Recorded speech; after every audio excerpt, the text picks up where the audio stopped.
സയ്യിദുന റസൂലുള്ളാഹി സ്വല്ലല്ലാഹു അലൈഹി വസല്ലമയുടെ ചരിത്രത്തിന്റെ 39-ാം ഭാഗമാണ് ഈ വീഡിയോ. കഴിഞ്ഞ വീഡിയോയിലൂടെ നാം ചർച്ച ചെയ്തു റസൂലുള്ളാഹിയും സ്വഹാബത്തും റോമൻ സൈന്യത്തെ നേരിടാൻ വേണ്ടി തബൂക്കിലേക്ക് പുറപ്പെട്ട ഭാഗം. അതേസമയം തന്നെ മുസ്ലിം സൈന്യത്തിന്റെ വരവ് മനസ്സിലാക്കിയ റോമൻ സൈന്യത്തിന്റെ മനസ്സിൽ അള്ളാഹു ഒരു ഭയം ഇട്ടുകൊടുക്കുന്നു. അതുകൊണ്ട് തന്നെ അവര് തബൂക്കിലേക്ക് പുറപ്പെട്ട സൈന്യം തിരിച്ച് ഷാമിന്റെ അതിർത്തിയിൽ തന്നെ നിൽക്കുന്ന സാഹചര്യം. അതേപോലെ തന്നെ റസൂലുള്ളാഹി സ്വല്ലല്ലാഹു അലൈഹി വസല്ലമയുടെ പ്രിയപുത്രൻ ഇബ്രാഹിം വഫാത്താകുന്ന ഭാഗങ്ങൾ, മദീനയിലെ മുനാഫിക്കുകൾ മസ്ജിദ് ളിറാർ നിർമ്മിക്കുകയും അത് സ്വഹാബത്ത് നശിപ്പിക്കുകയും ചെയ്ത ഭാഗങ്ങളൊക്കെയാണ് ഈ വീഡിയോയിലൂടെ നമുക്ക് ചർച്ച ചെയ്യാനുള്ളത്. എല്ലാ വീഡിയോയിലും പറയുന്നത് പോലെ ഓരോ വീഡിയോയും നിങ്ങൾ തുടർച്ചയായി കാണണം എന്ന് ഓർമ്മപ്പെടുത്തിക്കൊണ്ട് ചരിത്രത്തിൻ്റെ 39-ാം ഭാഗത്തിലേക്ക് കടക്കുന്നു.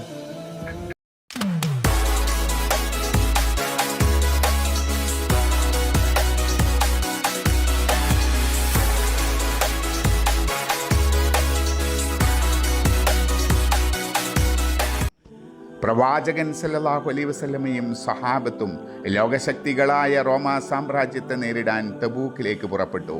യാത്ര തുടർന്നുകൊണ്ടിരുന്നു. തബൂക്കിലെത്താൻ ഇനിയും ദീർഘദൂരം യാത്ര ചെയ്യണം. മുസ്ലിങ്ങൾ ആവേശപൂർവ്വം മുന്നേറിക്കൊണ്ടിരിക്കുകയാണെന്ന വിവരം സീസറിന് കിട്ടിക്കൊണ്ടിരുന്നു. മുസ്ലിങ്ങളുടെ ആത്മവീര്യം റോമക്കാരെ വിസ്മയിപ്പിക്കുക തന്നെ ചെയ്തു. ലക്ഷക്കണക്കിന് വരുന്ന റോമാ സൈന്യം അവർ തബൂക്കിലേക്ക് മുന്നേറിക്കൊണ്ടിരുന്നു. തങ്ങളുടെ സൈനിക ബലത്തെക്കുറിച്ച് അറിഞ്ഞിട്ടും മുസ്ലിങ്ങൾക്ക് യാതൊരു അങ്കലാപ്പുമില്ലെന്ന് സീസർ അറിഞ്ഞു. അത്യുഷ്ണം വകവെക്കാതെ അവർ വരികയാണ്. മോത്ത യുദ്ധത്തിൻ്റെ അസുഖകരമായ ഓർമ്മകൾ അവരെ അസ്വസ്ഥരാക്കി. സൈനിക നേതാക്കൾ ഒരുമിച്ചിരുന്ന് കാര്യങ്ങൾ ചർച്ച ചെയ്തു. തബൂക്കിലേക്ക് നീങ്ങണമോ അതോ ഷാമിൻ്റെ അതിർത്തികളിൽ തന്നെ നിർത്തണമോ? മോത്ത ആവർത്തിക്കരുത്, സൂക്ഷിച്ചാൽ ദുഃഖിക്കേണ്ട. റോമൻ സൈന്യം തീരുമാനിച്ചു.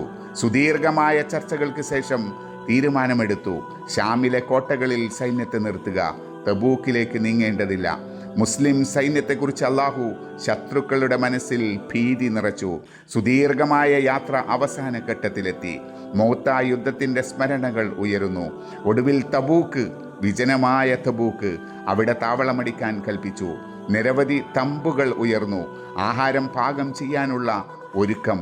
വെള്ളം ശേഖരിക്കാൻ ചിലർ പുറത്തിറങ്ങി. ചിലർ പരിസര പ്രദേശങ്ങളിൽ നിരീക്ഷണം നടത്തി. റോമാ സൈന്യം പരിസരത്തെവിടെയും ഇല്ലെന്ന് ബോധ്യമായി.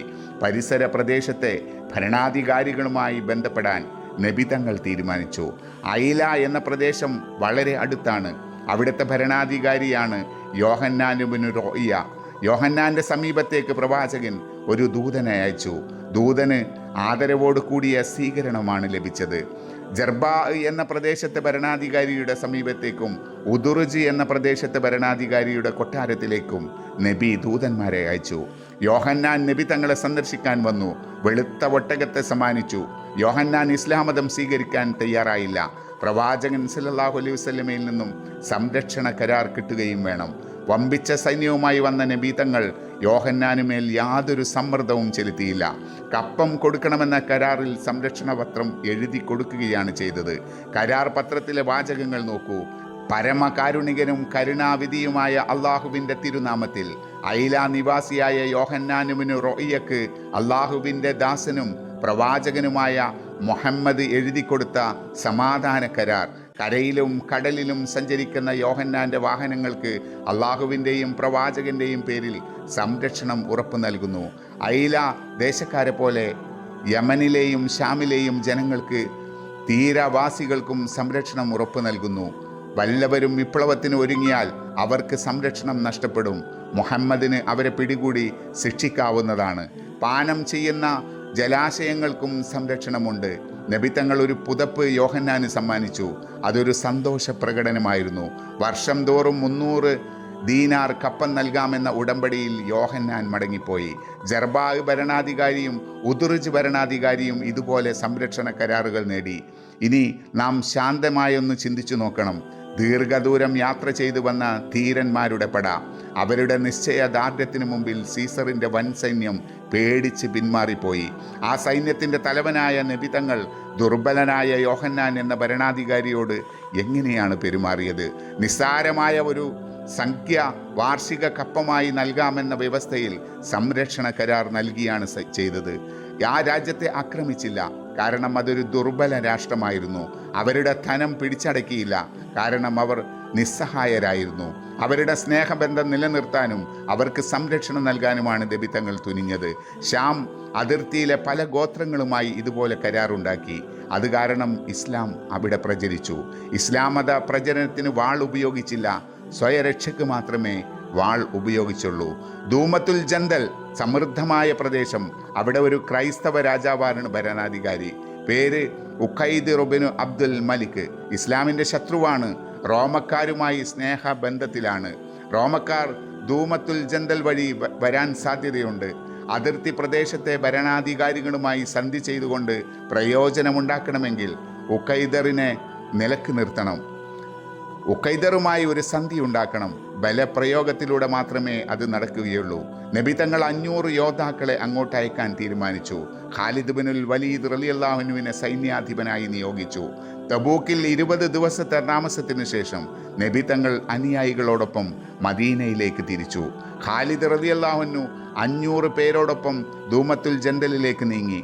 ഖാലിദ് റളിയല്ലാഹു അൻഹുവിൻ്റെ ആഗമനം നഗരവാസികളെ ഭയപ്പെടുത്തി. അവർ നഗരം കവാടങ്ങൾ അടച്ചു. ഉഖൈദർ രാത്രിയിൽ നായാട്ടിന് പോയതായിരുന്നു. ഖാലിദ് റളിയല്ലാഹു അൻഹുവിൻ്റെ പിടിയിൽപ്പെട്ടു. നഗര കവാടങ്ങൾ തുറക്കുക, അല്ലെങ്കിൽ രാജാവിൻ്റെ ജീവൻ അപകടത്തിലാണ്. രാജാവിൻ്റെ ജീവൻ രക്ഷിക്കാൻ വേണ്ടി കവാടങ്ങൾ തുറന്നു. ഉഖൈദറിൻ്റെ സൈന്യത്തെ ഖാലിദ് റളിയല്ലാഹു അൻഹു ബുദ്ധിപൂർവ്വം നേരിട്ടു. ബലം പ്രയോഗിച്ചാൽ രാജാവ് വധിക്കപ്പെടുന്നവർ മനസ്സിലാക്കി വമ്പിച്ച യുദ്ധമുതലുകൾ നേടി. ഉഖൈദറിനെയും കൊണ്ട് ഖാലിദ് റളിയല്ലാഹു അൻഹു മദീനയിൽ എത്തിച്ചേർന്നു. ഇസ്ലാം മതത്തെ അടുത്തറിയാൻ ഉഖൈദറിന് സാധിച്ചു. സത്യവിശ്വാസം കൈക്കൊള്ളാനും കഴിഞ്ഞു. പ്രവാചകനുമായി സന്ധിയുണ്ടാക്കി. രാജ്യം മടക്കി കിട്ടി. അതിർത്തി പ്രദേശം ശാന്തമായി. റോമയുടെ വെല്ലുവിളി തൽക്കാലം അകന്നുപോയി. തബൂക്ക് യുദ്ധത്തിന് തയ്യാറാകുന്ന സമയം മറ്റൊരു സംഭവമുണ്ടായി. ഇസ്ലാമിനെ തകർക്കാൻ കപടവിശ്വാസികൾ തന്ത്രങ്ങൾ മെനയുന്നു. ഇസ്ലാമിൻ്റെ നാശമാണ് അവരുടെ ലക്ഷ്യം. അബ്ദുല്ലാഹ് ബിൻ ഉബയ്യാണ് അവരുടെ നേതാവ്. ഒരു പള്ളി നിർമ്മിക്കുക, പ്രവാചകനെ വിളിച്ച് ഉദ്ഘാടനം ചെയ്യിക്കുക, അതാണ് പുതിയ പരിപാടി. ആരാധനാ കേന്ദ്രമാകുമ്പോൾ ആർക്കും സംശയം തോന്നില്ല. എല്ലാവരും വന്നു നിസ്കരിച്ചു പോയിക്കൊള്ളും. പള്ളി നിർമ്മാണം പൂർത്തിയായി. ഒരു ദിവസം കുറേ മുനാഫിക്കുകൾ പ്രവാചകനെ കാണാൻ വന്നു. അള്ളാഹുവിൻ്റെ റസൂലെ, ഞങ്ങൾ ഒരു പള്ളി നിർമ്മിച്ചിട്ടുണ്ട്, അങ്ങ് വന്ന് അതിൽ നിസ്കരിച്ച് ഉദ്ഘാടന കർമ്മം നിർവഹിക്കണം. അവരുടെ അപേക്ഷയാണ്.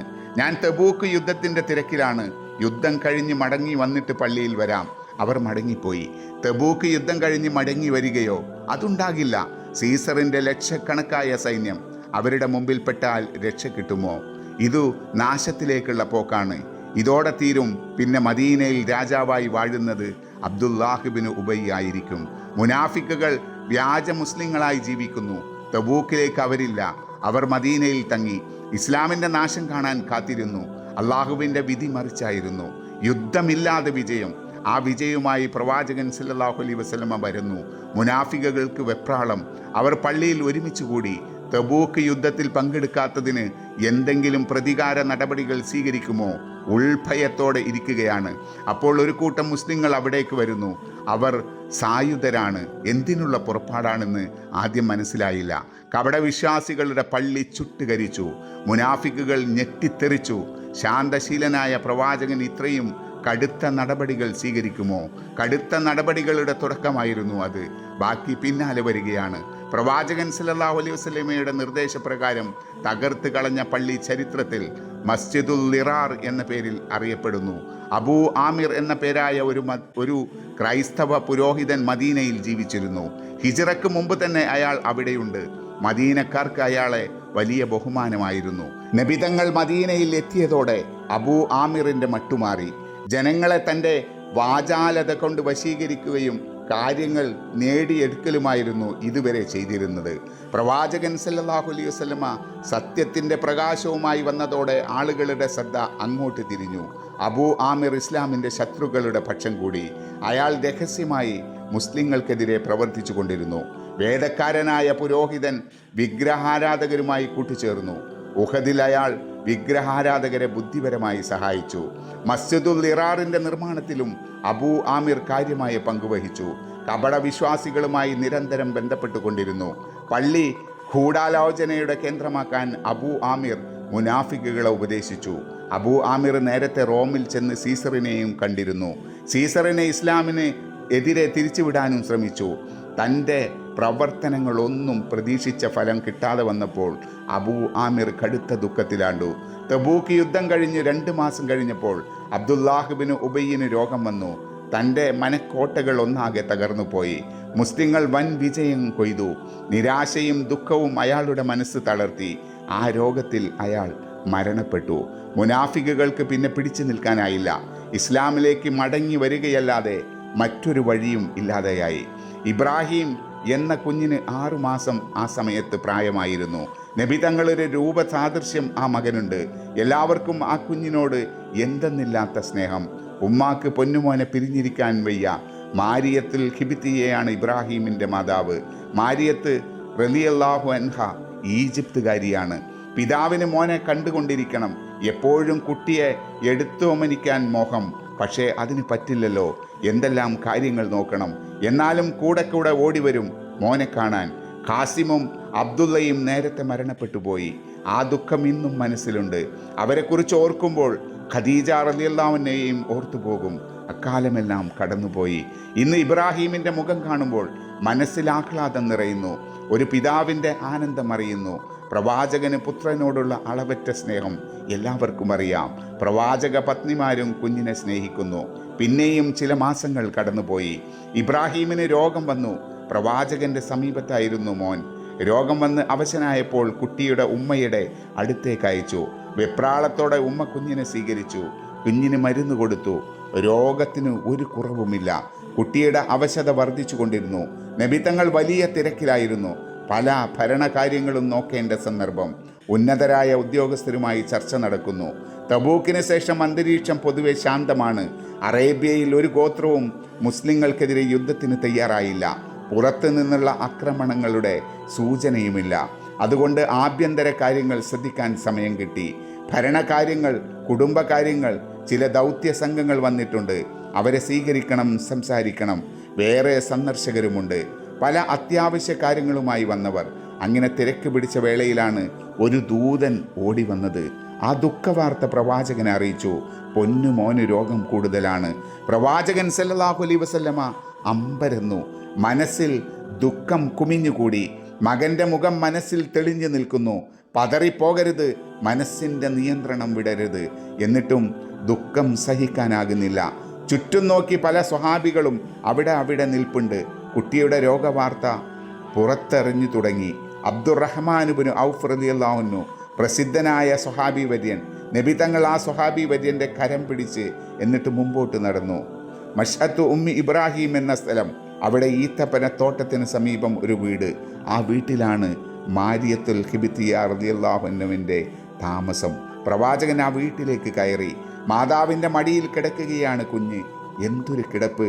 അത്യാസന്ന നില. ദുഃഖത്തിൻ്റെ പ്രതീകമായി മാതാവും. മാരിയത്തിൻ്റെ തൊട്ടടുത്ത് സഹോദരി സിറീൻ. അവരും ദുഃഖം സഹിക്കാനാവാതെ കരയുന്നു. മാതാവിൻ്റെ മടിത്തട്ടിൽ നിന്ന് കുഞ്ഞിനെ നബി തങ്ങൾ വാരിയെടുത്തു. സ്വന്തം മടിത്തട്ടിൽ കിടത്തി. പൊന്നുമോൻ്റെ വാടിയ മുഖം ഇളം മാറിടം പൊങ്ങുകയും താഴുകയും ചെയ്തുകൊണ്ടിരുന്നു. ഒരു പിതാവിന് കണ്ടു നിൽക്കാനാവാത്ത രംഗം. പ്രവാചകൻ സല്ലല്ലാഹു അലൈഹി വസല്ലമ കടുത്ത ദുഃഖം കടിച്ചമർത്തുകയാണ്. ചുറ്റും നിൽക്കുന്നവർക്കത് മനസ്സിലാക്കാൻ കഴിഞ്ഞു. എല്ലാ മരുന്നുകളും പരാജയപ്പെട്ടു. എല്ലാ പരിചരണവും അവസാനിച്ചു. കുഞ്ഞ് അവസാന ശ്വാസം വലിച്ചു തീർക്കുന്നു. ദുഃഖം കനത്ത് കെട്ടിയ അന്തരീക്ഷം. സ്വന്തം മടിയിൽ കിടക്കുന്ന കുഞ്ഞിനെ നോക്കിക്കൊണ്ട് പിതാവ് ഇങ്ങനെ മൊഴിഞ്ഞു: പൊന്നുമോനെ ഇബ്രാഹിം, ഞങ്ങൾക്ക് ശക്തിയില്ല മോനെ. അള്ളാഹുവിൻ്റെ വിധിയിൽ നിന്നും നിന്നെ രക്ഷിക്കാൻ ഞങ്ങൾക്ക് കഴിയില്ല മോനെ. മാരിയത്തിന് ആ വാക്കുകൾ കേട്ട് സഹിക്കാനായില്ല. പെട്ടെന്ന് എല്ലാം അവസാനിച്ചു. സ്പന്ദിച്ചു കൊണ്ടിരുന്ന ഹൃദയം നിശ്ചലമായി. ശ്വാസം നിലച്ചു. ഇബ്രാഹിം യാത്രയായി. ദുഃഖം അണപൊട്ടിയൊഴുകി. മാരിയത്ത് റളിയല്ലാഹു അൻഹ ഈമാൻ്റെ കരുത്തുകൊണ്ടാണ് പിടിച്ചു നിന്നത്. പ്രവാചകൻ സല്ലല്ലാഹു അലൈഹി വസല്ലമയുടെ ചുണ്ടുകൾ ദുഃഖത്തോടെ മന്ത്രിച്ചു കൊണ്ടിരുന്നു. ഓ ഇബ്രാഹിം, കണ്ണുകൾ നിറഞ്ഞൊഴുകുന്നു, കൽബിനെന്തൊരു വേദന. എങ്കിലും അള്ളാഹുവിന് പൊരുത്തമില്ലാത്ത ഒന്നും നാം ഒന്നും പറയില്ല. അനുയായികൾ അമ്പരന്ന് നിന്നു. നബിതങ്ങൾ എത്ര കടുത്ത ദുഃഖമാണ് അനുഭവിച്ചു കൊണ്ടിരിക്കുന്നത്. അള്ളാഹുവിൻ്റെ റസൂലെ, മരിച്ചവരുടെ പേരിൽ ഇത്രയും ദുഃഖം ആകാമോ? സ്വഹാബികൾ ചോദിച്ചു. പ്രിയപ്പെട്ടവർ മരണപ്പെടുമ്പോൾ ദുഃഖിക്കുന്നതിനെയല്ല ഞാൻ നിരോധിച്ചത്, ആർത്തട്ടഹസിച്ച് കരയുന്നതിനെയാണ് ഞാൻ നിരോധിച്ചത്. ഇത് കാരുണ്യ പ്രകടനമാണ്. കരുണ കാണിക്കാത്തവന് ആരിൽ നിന്നും കരുണ ലഭിക്കുകയില്ല. നബി തങ്ങളുടെ മറുപടി സ്വഹാബത്തിന് ആശ്വാസമായി. ശബ്ദമടക്കിയിരുന്ന മാരിയത്ത് റളിയല്ലാഹു അൻഹയെയും സഹോദരിയെയും നോക്കി നബി തങ്ങൾ ഇങ്ങനെ പറഞ്ഞു: നിങ്ങൾ പരസ്പരം ആശ്വസിപ്പിക്കുക, നമ്മുടെ കുഞ്ഞ് സ്വർഗത്തിൽ വെച്ച് മുലയൂട്ടപ്പെടും. ആ വാക്കുകൾ മാതാവിന് ആശ്വാസം പകർന്നു. മയ്യത്ത് കട്ടിൽ ജന്നത്തുൽ ബഖീയിലേക്ക് നീങ്ങി. അവിടെയാണ് ഖബറടക്കൽ കർമ്മം നടക്കുന്നത്. കൊച്ചു മയ്യത്ത് ഖബറിലേക്ക് താഴ്ത്തി. അന്ന് സൂര്യഗ്രഹണമായിരുന്നു. ആളുകൾ അതിനെക്കുറിച്ച് ചിന്തിച്ചു, ചില സംശയങ്ങൾ പ്രകടിപ്പിച്ചു. മകൻ്റെ മരണം കാരണം പ്രവാചകൻ അതീവ ദുഃഖത്തിലായിത്തീർന്ന ദിവസമാണ്. ആ ദുഃഖത്തിൻ്റെ പ്രതീകമാണോ സൂര്യഗ്രഹണം? ഇബ്രാഹീമിൻ്റെ മരണവും സൂര്യഗ്രഹണവും തമ്മിൽ ബന്ധപ്പെട്ടുകൊണ്ട് ചിലർ സംസാരിച്ചു. കേട്ടവർ അത് മറ്റു ചിലരോട് പറഞ്ഞു. സംസാരം നബി തങ്ങളുടെ ചെവിയിലുമെത്തി. മകൻ്റെ വേർപാടിൽ ദുഃഖിച്ചു കൊണ്ടിരുന്ന പ്രവാചകൻ സല്ലല്ലാഹു അലൈഹി വസല്ലമ ഈ സംസാരം കൂടുതൽ ദുഃഖം നൽകി. നബി തങ്ങൾ ജനങ്ങളുടെ സമീപത്തെത്തി. സൂര്യനും ചന്ദ്രനും അല്ലാഹുവിൻ്റെ ദൃഷ്ടാന്തങ്ങളിൽപ്പെട്ടതാകുന്നു. സൂര്യനും ചന്ദ്രനും ഗ്രഹണം ബാധിക്കുന്നത് ആരുടെയെങ്കിലും ജനനവും മരണവും കാരണമല്ല. ഗ്രഹണം ബാധിക്കുമ്പോൾ നിങ്ങൾ നിസ്കരിക്കുക, അല്ലാഹുവിനെ സൂക്ഷിക്കുക, അവനെ സ്മരിക്കുക. പ്രവാചകൻ സല്ലല്ലാഹു അലൈഹി വസല്ലമ ജനങ്ങളെ ഓർമ്മിപ്പിച്ചു. നബി തങ്ങൾ ഇബ്രാഹിം എന്ന കുട്ടിയുടെ സ്മരണ മനസ്സിൽ സൂക്ഷിച്ചു. ഭരണനിർവഹണ കാര്യങ്ങളിൽ വ്യാപ്തനായി. സയ്യിദുന റസൂലുള്ളാഹി സ്വല്ലല്ലാഹു അലൈഹി വസല്ലമയുടെ ചരിത്രത്തിൻ്റെ 39-ാം ഭാഗം ഇവിടെ അവസാനിക്കുകയാണ്.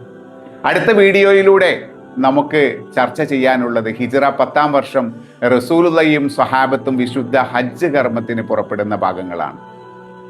സ്വഹാബത്തിനെ ഹജ്ജിൻ്റെ കർമ്മങ്ങൾ പഠിപ്പിക്കുന്ന ഭാഗങ്ങൾ. ആ വീഡിയോയുടെ ഭാഗങ്ങൾ നമുക്ക് അടുത്തയാഴ്ച ചർച്ച ചെയ്യാം. തൽക്കാലം നിങ്ങളോട് വിട പറയുന്നു. ചരിത്രത്തിൻ്റെ 40-ാം ഭാഗവുമായി അടുത്തയാഴ്ച നമുക്ക് വീണ്ടും കാണാം.